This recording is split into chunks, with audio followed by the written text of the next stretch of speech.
বাঘ মারার জন্য লাঠি নিয়ে বাঘ বাঘ বাঘ বাঘ বাঘ কই ওই যে ওই যে ওই যে ওই যে ওই যে কই কই ওই যে ওই যে ওই যে আরে অনেকটা না বামেটা এই যে সত্যি কথাই বলতে হয়, খাবার কিন্তু অনেক টেস্টি ছিল। ফ্রেশ খাবার একদম, খুব তৃপ্তি সহকারে খেয়ে দিয়ে তারপরে গিয়ে একটু চা খেলাম। ये मैं हूँ, ये मेरी माँ है और हम ट्रेकिंग पे जा रहे हैं। হলো না যে আমরা পুরো জায়গাটা ঘুরে দেখব, আর এই জায়গাটা দেখে কিন্তু আমার দ্বিতীয়বার আসার ইচ্ছা জেগেছে। আসসালামু আলাইকুম, শুভ সকাল। আজকে জাহাজে আমাদের দ্বিতীয় দিন।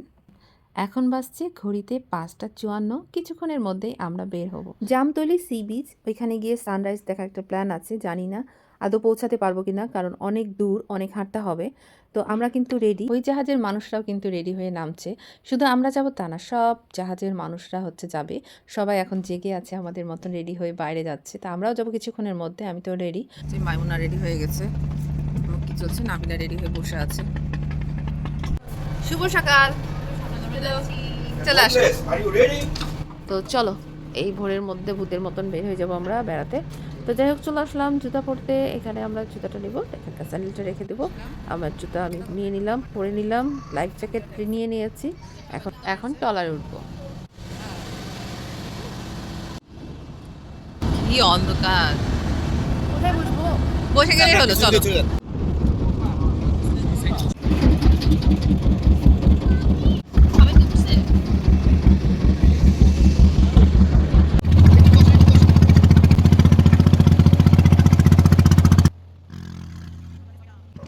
এই রকম একটা ভোরের বেলায়, মানে কেবল 6টা বাজছে, আর আমরা যাচ্ছি সুন্দরবন জঙ্গলের ভেতরে।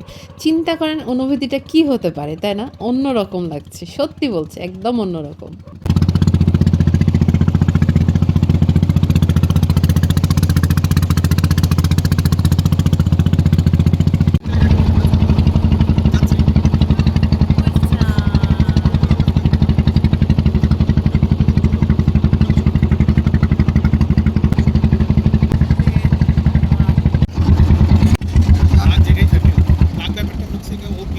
ট্রলার থেকে নেমেই আমরা জঙ্গলের ভিতরেই হাঁটতে শুরু করলাম, ভিতরের দিকে যাচ্ছি। আর এটা হচ্ছে পূর্ণ বন বিভাগ, কিন্তু সাইনবোর্ডটা দেখা যাচ্ছে না ভালো করে। তো আমরা এখন ভিতরের দিকে চলে যাব। দেখেন, কোনো রকম শব্দ নাই, সবাই আস্তে আস্তে হেঁটে চলে যাচ্ছি। সকালটা সেই সুন্দর, মানে মনে রাখার মতন সুন্দর, এত সুন্দর লাগছে যে আমি আসলে বলে বোঝাতে পারবো না। ওয়াচ টাওয়ার,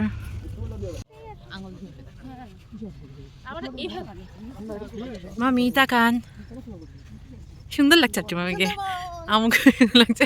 এই তোমাদেরকে সুন্দর, মামা তাকাও। মামার আজকে একটা খারাপ এক্সপিরিয়েন্স হয়েছে, এদের 4 জন নারী হয়েছে, আমি উপরে বসেছিলাম। মানে মাইমুনা বলতে চাচ্ছে, আমরা যখন আসি তখন তো অনেক অন্ধকার ছিল, আর আমাদের সেই ট্রলারটাতে অনেক পানি জমেছিল, যেটা আমরা বুঝতে পারিনি। যখন ওই যে একটু হাঁকা বাঁকা হয় আর পানিটা এদিক থেকে ওদিক যায়, প্রথমে আমার ভাইয়ের পা ভিজেছে, তারপরে আমারও পা ভিজেছে, তো আমাদের জুতাটা ভিজে গেছে। এখন সেই ভিজা পা নিয়ে এই ঠান্ডার মধ্যে আমরা হেঁটে যাবো।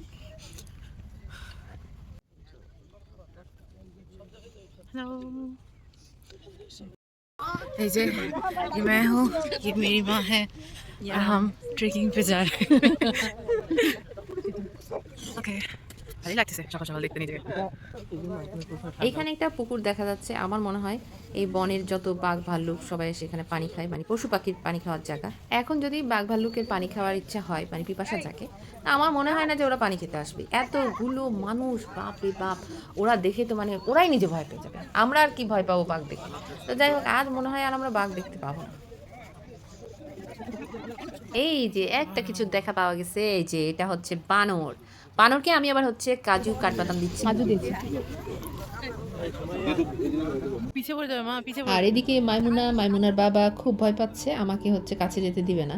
আমাকে যদি খামচে দেয়, তাই আমাকে নিয়ে ভয় পাচ্ছে। ওরা তো আসবেই না। আমি তো সুন্দরবনে এসে বাঘ খুঁজছি, আর কোথায় বানর দেখে বলে ভয় পাবো? কোন কথা! বনে কিন্তু অনেক সুন্দর সুন্দর বড়ই গাছগুলো দেখতে পাচ্ছেন দূর থেকে। এগুলো হচ্ছে বনসাইয়ের মতন করে ওরা ছেটে ছুটে রেখেছে, না গাছগুলো এইরকমই হয়, আমি আসলে জানি না। তারপরে আমরা আবারও হাঁটা ধরলাম, সামনের দিকে এগোতে থাকলাম, কারণ হচ্ছে পথটা অনেক দূর, অনেক হাঁটা লাগবে। এই যে এই মোটা মহিলা যেটা মটকে মটকে হাঁটছে, এটা আমার মা। দেখছেন আমার মেয়ে আমাকে কিভাবে পচাচ্ছে, আমি নাকি মোটা। আমি মোটা হলাম কোথায়, দেখে তো মনেই হয়। আর যদি মোটা মনেই হয়, কিছু করার নাই, এই সব দোষ জাহাজের। কোস্টাল ক্রুজের এত মজার মজার খাবার খেয়ে মনে হয় মোটা হয়ে গেলাম।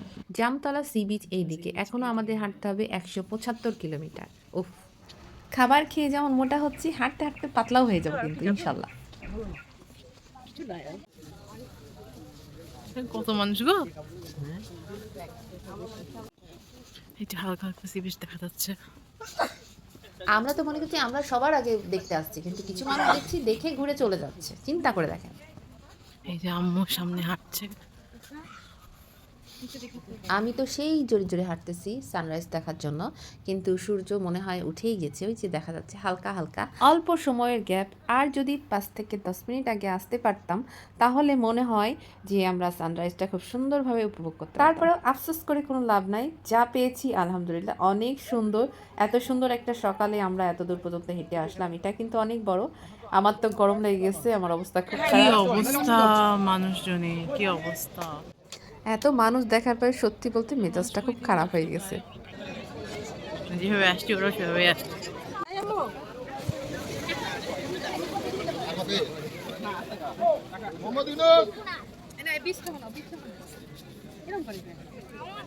শীতের সকাল, সবাই জুতাও পরে এসেছে, তা না হলে একটা মানুষ হচ্ছে উপরে থাকতো না, সবগুলো পানিতে থাকতো। তো যাই হোক, দেখা শেষ, অনেক ছবি তোলা হয়েছে, এখন আমরা চলে যাচ্ছি। এই যে মানুষ, তুমি তুলো, একটা তুলো আমাকে দিয়ে দিও।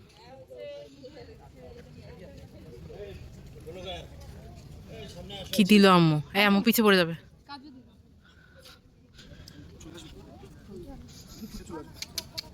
বাঘ মারার জন্য লাঠি নিয়েছি। হ্যাঁ,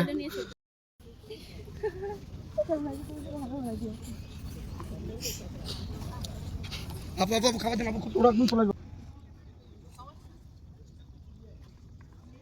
আমি কিন্তু খুব হাঁটছি, কিন্তু আমার হাঁটতে অনেক কষ্ট হচ্ছে। আমার কোমরে এত বড় একটা ফোড়া হয়েছিল, তারপরেও কিন্তু আমি কাউকে বুঝতে দিইনি, অনেক বড়। এটা ডাক্তার দেখলে বলতো যে অপারেশন করা লাগবে। এরকম একটা ব্যথার ওষুধ খেয়েছি আর আমি ঘুরেছি। this is me. অনেক হাঁটা হইলো আজকে। জামতলি সি বিচ দেখা হলো, অনেক অনেক ছবি তুলেছি। তারপরে হচ্ছে যে এখন আমরা ফিরে যাচ্ছি। বানরের সাথে অনেক মজা হলো, অনেক দেখলাম। হরিণ অনেক খুঁজলাম কিন্তু পেলাম না। বাঘ মারার জন্য লাঠি, মনে হয় বাঘ আমার হাতের লাঠি দেখে ভয় পাইছে, তাই আসে। কি বলেন আপনারা?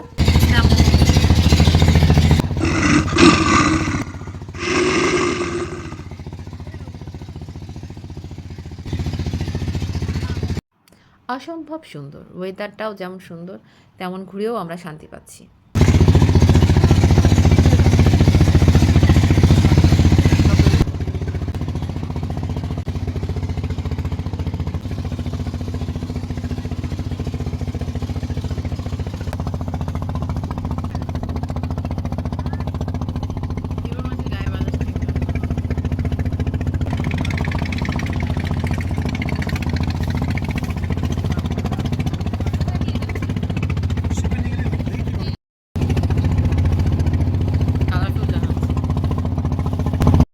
এই যে এখানে নিয়ে যাবে।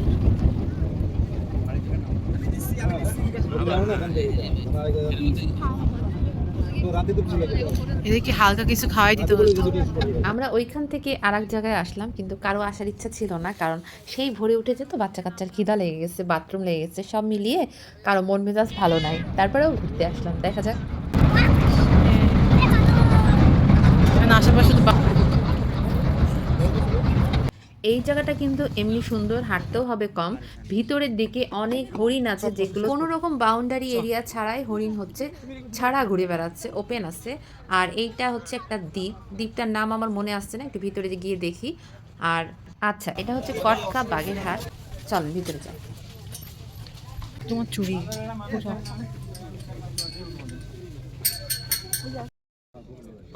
এই যে হরিণ, এটা করে এমন ভাবে ছবি তুলতে কিন্তু কি স্টাইলে ছবি তুলতে।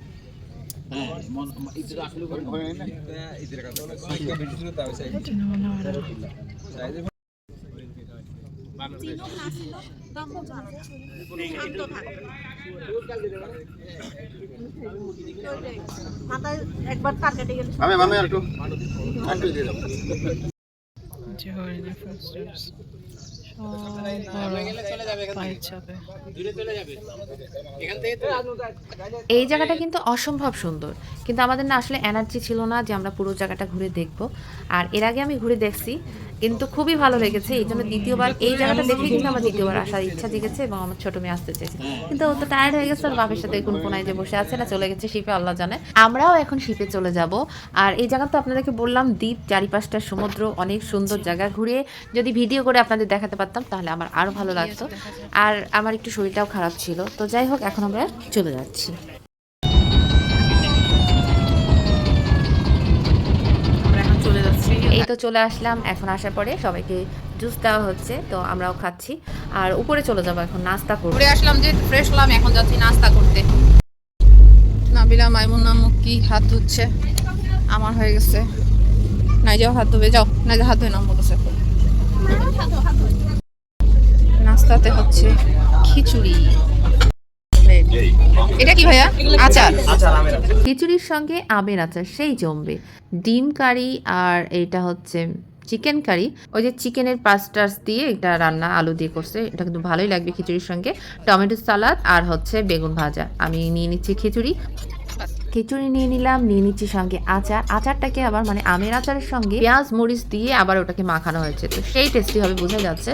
নিয়ে নিলাম ডিম, চিকেন কারি, নিয়ে নেব সালাদ আর হচ্ছে বেগুন ভাজা। মানে খিচুড়ির সঙ্গে যেসব লাগে সব কিছু আছে। আবারও বলতে হয়, আর এটা সত্যি কথাই বলতে হয়, খাবার কিন্তু অনেক টেস্টি ছিল। ফ্রেশ খাবার একদম, খুব তৃপ্তি সহকারে খেয়ে দিয়ে তারপরে গিয়ে একটু চা খেলাম। চা খাওয়ার পরে একটা ঘুম দিলাম, সেই ঘুম থেকে উঠেছি ঠিক দুপুর 12টা হবে, 12টা 12:30, কারণ অনেক টায়ার্ড ছিলাম। 11:30টার সময়তে মাইকিং করতেছে, স্ন্যাক্স টাইম, সবাই আসেন, কিন্তু আমরা কেউ আসতে পারিনি, সবাই ঘুমাচ্ছিলাম। মুক্কি, মাইমুনা, নোমান, আমরা সবাই সেই ঘুম দিয়েছি। দেখলেন তো কোন ভোরে উঠেছি। এত ভোরে উঠলে আসলে আর ও ভালো লাগছিল, এমনি খিচুড়ি খেয়েও পেট ভরা ছিল। তারপরে আবারও কিছুক্ষণ পর মাইকিং করে বলল, আপনারা সবাই এখানে চলে আসেন, তাকিয়ে থাকেন, এইখানে যদি আপনাদের লাক কাজ করে যায় তো বাঘ দেখা যাবে। তো যাই হোক, বাঘ দেখার জন্য আমরা বসে আছি। হরিণ অনেক দেখতে পাচ্ছি, আলহামদুলিল্লাহ অনেক হরিণ আছে। আমাদের চোখের উপরে এত বেশি রোদ পড়ছে যে আমি আসলে ক্যামেরাটা কোথায় ধরছি আমি নিজেও ঠিকঠাক জানছি না, আন্দাজের উপর আমি ভিডিও করে গেছি। তো হরিণটা আসলে ফোকাস করতে পারিনি আমি ওভাবে। আমরা খুব বাঘ দেখার চেষ্টা করছি, খুব। এ ভাই বাঘ বাঘ বাঘ বাঘ বাঘ কই ওই যে ওই যে ওই যে ওই যে ওই যে কই কই ওই যে ওই যে ওই যে হরিণ। আরে ও জানিস না বামেটা এই যে বাঘ। হরিণ তো। নোমান আমাদেরকে ভালো ফিল দিল। এটা কে দিতে পারে? হ্যাঁ, এটা কে দিয়েছে? নোমান যখন বাঘ দেখতে পায়, আমরা সবাই মিলে বাঘ দেখার সময় ক্যামেরাটা কেন যেন উঁচু করে ফেলেছিলাম। যাই হোক, হরিণ ছিল, হরিণটাকে ঠিকঠাক দেখাতে পারলে ভালো লাগতো। আমি এই কথা শোনার পর থেকে এখান থেকে নড়ছি না যে এখানে থাকলে বাঘ একটা না একটা দেখা যাবে বা কিছু দেখা যাবে। এই জন্য আমি এখানে আছি, রোদে পুড়ে যাচ্ছি, তাও আমি এখান থেকে সরছি না। দেখা বাদ দিয়ে সব ফটোশুট করছে, সব ফটোশুট। না, আমি এখন নামবো না। হরিণ আছে যে পানি খেতে এসেছে। এটা হরিণ, ছোট্ট বাচ্চা পানি খেতে এসছে। আমাদেরকে একটু দেখে নিল, আমাদের জাহাজের দিক তাকিয়ে একটু দেখে নিল।